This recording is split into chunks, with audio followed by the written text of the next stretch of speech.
Frères et sœurs, que la paix et la grâce de notre Seigneur et Sauveur Jésus-Christ soient avec vous.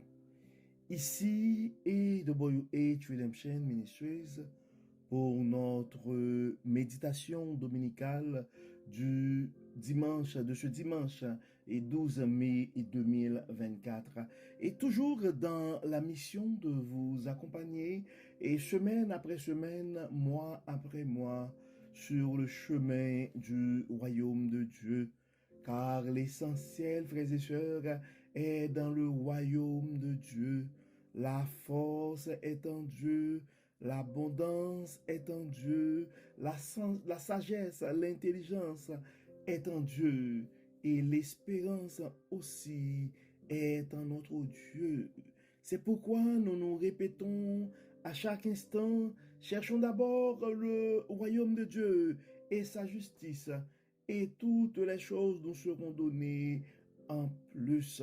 Donc, frères et sœurs, et bon dimanche à chacun de vous. Notre méditation,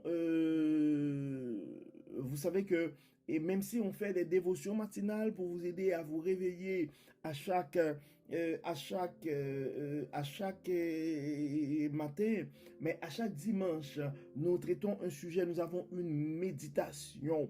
Et depuis le début du mois de mai et la semaine dernière, nous avons introduit la première partie, nous avons introduit ce thème pour le mois de mai, c'est vivons l'abondance de la bonté de Dieu. Et pour ce dimanche, comme on l'avait annoncé, donc nous allons avoir comme sujet et l'abondance. Nous allons vivre l'abondance de la bonté de Dieu dans nos vies. L'abondance de la bonté de Dieu et dans nos vies. Donc, on l'avait annoncé, ce dimanche, ça va être l'abondance de la bonté de Dieu dans nos vies. Et le dimanche prochain, ce sera l'abondance de la bonté de Dieu à travers nos vies. Donc, frères et sœurs, et nous l'avions dit la dernière fois, donc, notre Dieu, il y a, et en fait, l'année 2024, en fait, c'est l'année de la bonté de Dieu à AWH Redemption Ministries. Donc, pendant le mois de mai, et donc, on l'avait dit, donc, nous allons vivre l'abondance de la bonté de Dieu. Il faut que la bonté de Dieu soit une réalité dans ta vie, mon frère. Nous, le souhait, c'est la bonté de Dieu soit une réalité dans ta vie, ma soeur. Parce que, en fait, la bonté de Dieu est à notre disposition. Nous lisons dans tous les psaumes que notre Dieu est bon. Nous répétons à chaque instant que notre Dieu est fidèle. Il est lent à la colère et riche en bonté. Nous répétons souvent, l'Éternel est mon berger, je ne manquerai de rien. Mais ça reste des paroles, ce ne sont pas des choses que nous vivons réellement dans nos vies. Donc, l'objectif pour ce mois, donc tu dois rentrer en possession, mon frère, de la bonté, de cette abondance qui se trouve dans la bonté de Dieu. Donc, en tant qu'enfant de Dieu, tu peux avoir des difficultés dans la vie, donc ça va toujours arriver, mais tu ne peux pas être misérable. Car le Dieu que tu sers, c'est le Dieu de l'abondance. Et il y a un verset qui a attiré mon attention, et peu importe ta situation ce matin, et tu dois te rappeler de ce verset. Et c'est le verset qu'on trouve en Néhémie 9, verset 21. Néhémie 9, verset 21. Nous n'allons pas lire tout là, mais ce verset-là, c'est très inspirant. Ça dit, pendant 40 ans, tu pourvu à leur entretien dans le désert. Et ils ne manquèrent de rien. Leurs vêtements ne s'usèrent point et leurs pieds ne s'enflèrent point. En fait, Et Néhémie 9, verset 21, en fait, ce verset-là, ça rappelle en fait l'histoire du peuple Israël qui a passé quand même la terre promise. Ils ont sorti d'Israël, ok, de l'Égypte en esclavage, ils ont traversé la mer Rouge, ils ont passé 40 ans dans le désert. En fait, alors que la terre promise, le Canaan a été promis au peuple Israël. Donc, dans l'attente, ils ont passé 40 ans dans le désert. Moïse est décédé dans le désert. Moïse a fait tout le parcours avec le peuple, mais il n'est pas rentré sur la terre promise. Il n'a pas touché le sol de la terre. Il n'a pas touché, il n'a pas foulé la terre promise. Donc, alors que, malgré dans le désert, je n'abandonne jamais ses enfants. C'est pourquoi, peu importe ta situation ce matin, c'est une façon de te dire, mon frère, c'est une façon de te dire, ma soeur, peu importe ta situation, Dieu te voit dans le désert et tu dois comprendre si tu es toujours en vie, c'est parce qu'il prend soin de toi, même dans le désert. Néhémie 9, verset 21. Probablement, il y a quelqu'un qui a besoin de comprendre cette parole. Pendant 40 ans, tu pourvus à leur entretien dans le désert, et ils ne manquèrent de rien. Leurs vêtements ne s'usèrent point, et leurs pieds ne s'enflèrent point. Probablement, tu es dans le désert ce matin, mais tu dois comprendre que Dieu va pouvoir quand même à tes besoins. Tu es dans le désert présentement, probablement tu attends une réponse, probablement, mais tu es en bonne santé. Ça peut arriver que tu ne sois pas en bonne santé, mais quand même, tu es en vie. Donc, l'invitation, c'est une façon de te sensibiliser, mon frère. C'est une façon de te porter à comprendre, ma soeur, que la bonté de Dieu devrait être une réalité dans ta vie. Tu dois te rappeler et avoir la ferme conviction, vivre avec cette conviction que notre Dieu, qui est ton Père céleste, il est plein de bonté et d'amour envers ses enfants. Il a plein de bonté, il est plein de bonté et d'amour envers ses enfants. Donc toi aussi, tu es un enfant de Dieu. Donc la bonté de Dieu pourrait se manifester de plusieurs manières dans ta vie. Donc même si quand tu regardes ta réalité présentement, tu ne vois pas, c'est pas la vie en rose, ta vie présentement. Mais tu dois vivre avec ce sentiment-là que tu es le fils d'un Père bon. Car l'apôtre Paul nous dit la foi, c'est une ferme assurance des choses qu'on espère et la démonstration des choses qu'on ne voit pas. Ça, c'est la chose à avoir. Et vivre la bonté de Dieu, l'abondance de la bonté de Dieu, c'est cultiver, je n'arrête pas, la gratitude. Parce que des fois, Dieu a déjà fait beaucoup de choses pour nous. Mais au lieu de nous concentrer ou d'apprécier, de célébrer les bienfaits de Dieu dans nos vies, nous nous concentrons sur nos problèmes. Alors que le problème que tu regardes présentement, ça va être un autre témoignage dans ta vie. Mais commence à compter tes bienfaits. Parce que Dieu veut que ta vie, donc c'est ça. Donc la vie en principe, c'est un parcours. Ça va en principe de victoire en victoire, de victoire en victoire. Donc après une première victoire, donc pour avoir une deuxième victoire, ça prend une bataille, ça prend des combats. Donc, tu dois réaliser cet aspect. Donc, vivre et aussi l'abondance de la bonté de Dieu, c'est être confiant, peu importe les circonstances. C'est vraiment se fier à la bonté de Dieu. C'est vraiment faire confiance. Et ton projet est ambitieux. Et tu n'as pas encore tous les moyens, tu n'as pas encore toutes les ressources, mais tu peux approcher le banquier avec conviction, car tu sais que ton Dieu ne va pas t'abandonner. Tu peux rencontrer le nouveau partenaire d'affaires avec confiance. Tu vas continuer à persévérer, tu vas continuer à évoluer avec une certaine paix d'esprit, à une certaine sérénité, parce que même si tu ne vois pas les moyens, tu as l'assurance que Dieu ne va pas t'abandonner.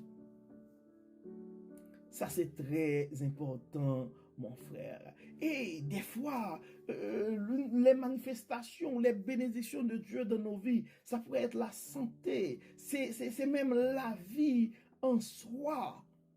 Donc le psalmiste dit que tous ceux qui respirent louent l'Éternel, les bontés de l'Éternel ne sont pas épuisées, elles se renouvellent chaque matin. Tu dois vivre avec cette conviction, avec cette mentalité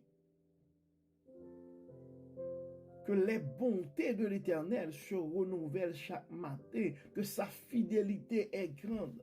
Donc, peu importe les circonstances, donc tu vis avec cette assurance.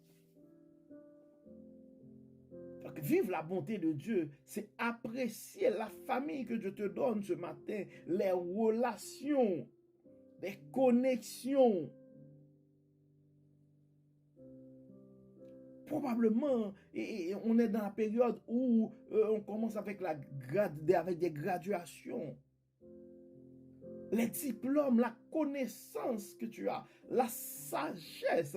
Il y a ce qu'on appelle, il y a des gens probablement, la personne n'a pas un quotient intellectuel élevé, la personne n'a pas de grand diplôme, mais la personne a une intelligence émotionnelle, une douceur, une sagesse, et la personne développe quand même des réflexes qui sont, je pourrais dire, enviables. C'est vraiment des atouts pour la réussite dans la vie. Donc, quand tu te trouves dans cette situation-là, tu dois apprécier et recevoir ces choses comme la manifestation de la bonté de Dieu dans ta vie. Si Dieu te donne la chance, peu importe les circonstances, tu vois que tu peux avoir le cœur calme et tu arrives à faire tes nuits. Tu as un sommeil reposant. C'est important d'apprécier parce qu'il y a des gens probablement qui ont beaucoup plus de moyens que toi, mais qui n'ont pas cette paix intérieure. Les opportunités et les talents. Donc, ce sont des choses à apprécier. Donc, il y a des choses, des talents, il y a des skills que tu as présentement. Il y a plein de gens qui n'ont pas cette possibilité-là. C'est un don de Dieu. Il y a des opportunités. Il y a des gens probablement qui ont le même diplôme que toi, mais ils n'ont pas eu la chance d'avoir cet emploi. Pourquoi toi, maintenant, à cette occasion? Donc, c'est à apprécier. Nous devons prendre le temps de compter dans nos vies les bienfaits de Dieu, frères et sœurs. La grâce et le pardon. Le fait que Dieu nous offre sa grâce et son pardon, c'est pourquoi pendant le premier trimestre de l'année, et parlant de la bonté de Dieu, nous avons pris le temps de parler de la rédemption. Dieu qui s'est fait homme pour donner à toi et à moi l'accès à ce pardon. Donc ce sont des choses à apprécier. Donc vous pouvez comprendre, frères et sœurs, c'est vraiment abondant la manifestation, la bonté de Dieu dans nos vies. Et la bonté de Dieu dans nos vies. Et le psalmiste, dans le psaume 112, et parle un peu de cette manière-là. Et ça pourrait être ta prière ou ton cri aussi ce matin. Heureux l'homme qui craint l'Éternel, qui trouve un grand plaisir. Oui, qui trouve un grand plaisir à ses commandements. Sa postérité sera puissante sur la terre. La génération des hommes droits sera bénie. Il a dans sa maison bien-être et richesse, et sa justice subsiste à jamais. Et sa justice subsiste à jamais. Ce sont des choses que des fois on n'apprécie pas, mais ce sont des bienfaits. C'est la bonté de l'Éternel. Donc ce matin, mon frère, ce matin, ma soeur, tu dois débuter cette semaine avec une mentalité de champion, avec une mentalité de gagnant, mais surtout avec une mentalité de béni, car tu es un béni, tu es un oint de l'Éternel. Dieu a manifesté sa bonté, l'abondance de sa bonté dans ta vie. C'est le temps de l'apprécier pour ce qu'il a fait dans le temps, mais pour les choses à venir. Donc tu dois comprendre le fait que tu sois dans le désert présentement. Ça ne veut pas dire, mon frère, ça ne veut pas dire, ma soeur, que Dieu n'est pas avec toi. L'abondance de la bonté de Dieu dans nos vies, le fait que tu sois en vie, mon frère, le fait que tu sois en vie, ma soeur, mais c'est déjà un cadeau de Dieu, car tu ne paies pas pour l'oxygène, tu ne paies pas pour l'oxygène. Et tu dois avoir confiance dans la bonté de notre Dieu. Dans Matthieu 7, verset 7, c'est l'un des enseignements les plus puissants de Jésus-Christ. Ça dit, demandez et l'on vous donnera. Cherchez et vous trouverez. Frappez et l'on vous ouvrira. Donc ça veut dire quoi, frères et sœurs? Donc, une fois que la réception de ce message ce matin, c'est comme un chèque en blanc de Dieu à nous. C'est un chèque en blanc de Dieu à nous. Des fois, on se stresse. Mais tu te stresses pourquoi? Parce qu'il y a quelque chose que tu n'as pas. Mais Matthieu 7, verset 7, ça, Jésus te dit, demandez et l'on vous donnera. Donc, ce que tu n'as pas ce matin. Donc, si tu acceptes l'abondance de la bonté de Dieu dans ta vie, ce que tu vas faire, mais tu vas mettre en pratique les paroles de Matthieu 7 en verset 7. Tu vas appliquer ce verset. Demande et l'on vous donnera. Tu cherches quelque chose présentement? Ben, confie. Tu dois te confier à Dieu.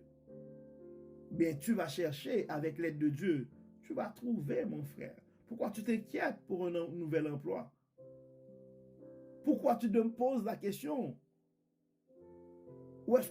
Comment est-ce que tu vas faire pour attirer les nouveaux clients? Bien, confie-toi à Dieu. Frappez et l'on vous ouvrira. Tu te poses plein de questions. Si jamais je sollicite, est-ce qu'on ne va pas me dire non? Écoute, tu fais confiance. Tu mets en application les paroles, l'enseignement de Jésus-Christ en Matthieu 7, verset 7. Demandez et l'on vous donnera. Cherchez et vous trouverez. Frappez et l'on vous ouvrira. Donc, ce matin, mon frère, ce matin, ma soeur, vivre l'abondance et de la bonté de Dieu. En fait, la bonté de Dieu, l'abondance de la bonté de Dieu dans nos vies, c'est ça. Ce sont les choses que Dieu a fait dans le passé. Ce sont les choses probablement que Dieu est en train de réaliser présentement dans ta vie. Mais c'est surtout la conviction, la confiance que tu places en Dieu. Tu sais, avec Dieu. C'est que ce sont les promesses que Dieu te fait. Quand Dieu te dit, je connais les projets que j'ai formés sur vous, projets de paix et non de malheur. Quand la parole nous dit, les bontés de l'Éternel ne sont pas épuisées, elles se renouvellent chaque matin. Donc nous savons que notre Dieu est fidèle. Donc peu importe les circonstances d'aujourd'hui. Donc en faisant confiance à sa parole, en acceptant l'abondance de la bonté de Dieu dans nos vies, donc nous pouvons comprendre que si nous avons des manques présentement, nous pouvons demander. S'il y a on a des rêves, s'il y a des choses qu'on aimerait, donc on peut frapper, on peut demander, on peut chercher, et avec l'aide de Dieu, ben nos projets vont se concrétiser avec l'aide de Dieu. Donc l'abondance de la bonté de Dieu, à un certain moment, ça pourrait être concret. Ça pourrait arriver quand on regarde ta vie présentement, c'est la maladie, c'est la précarité, mais ça ne veut pas dire que tu n'as pas accès à l'abondance de la bonté de Dieu. On a parlé cette semaine parce que des fois, Dieu doit nous enseigner sa sagesse et l'intelligence. Ça nous prend des périodes dans le désert pour apprécier certaines choses. Et nous devons faire attention aussi quand nous sommes dans le désert. La façon que nous nous comportons, parce que nous connaissons tous l'histoire de Moïse.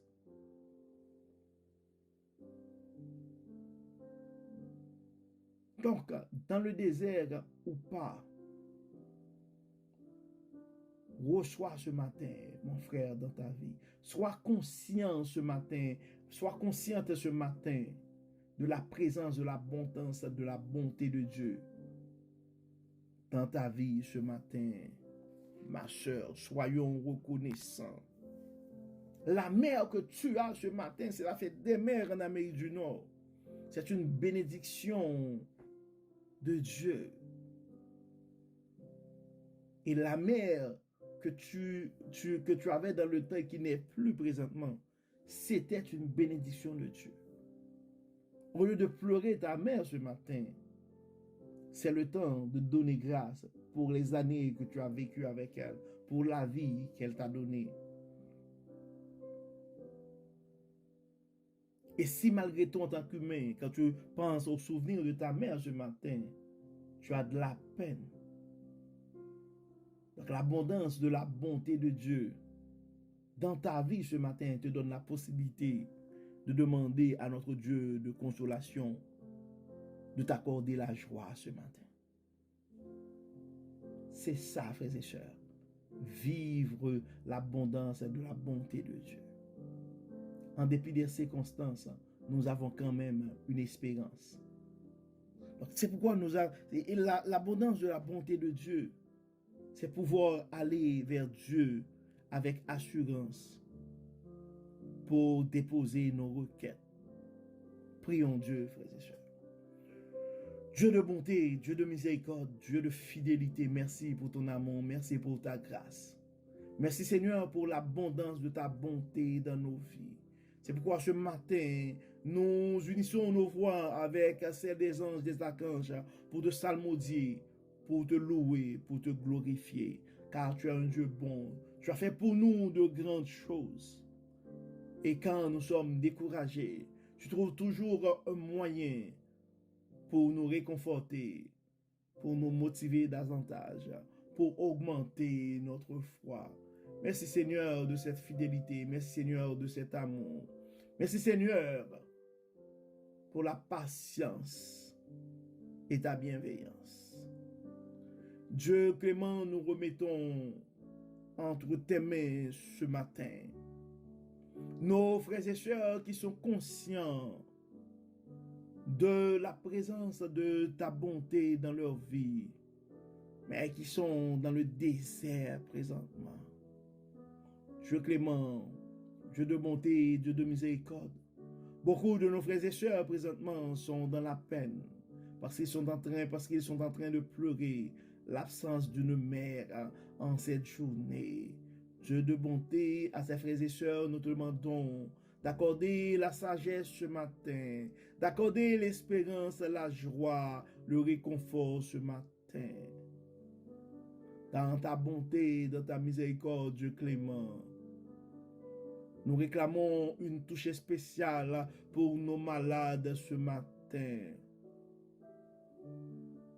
Il y a nos frères et sœurs qui probablement ont eu un comportement qui a attristé, qui les met dans une situation où ils se sentent inconfortables à se présenter vers toi. Nous réclamons pour ces frères et sœurs le pardon ce matin. Trouve un moyen pour les révéler que tu es le Dieu miséricordieux, le Dieu fidèle et le Dieu bon. D'autres frères et sœurs sont inquiets présentement pour des situations de vie, soit des situations financières, d'insécurité ou autres. Nous les remettons entre tes mains. Et donne-leur, Seigneur, de faire cette expérience de ton amour, de façon que les gens autour de ces frères et sœurs puissent voir, réaliser, comprendre et croire aussi que tu es le Dieu de bonté et ta bonté est abondante. Pardonne-nous, Seigneur. Au nom de Jésus, nous prions. Amen. Amen. Frères et sœurs, nous arrivons au terme de notre méditation pour ce dimanche 12 mai 2024. Nous espérons que votre âme a été bénie et que le Seigneur nous bénisse, que le Seigneur nous protège, que le Seigneur nous accorde sa grâce et qu'il nous donne cette confiance de pouvoir considérer en toutes circonstances l'abondance de ta bonté. Au nom de Jésus. Amen. Amen. Encore une fois, bon dimanche et bonne semaine sous le regard du Dieu Tout-Puissant, frères et sœurs. Et à demain. Bye bye. Bye bye.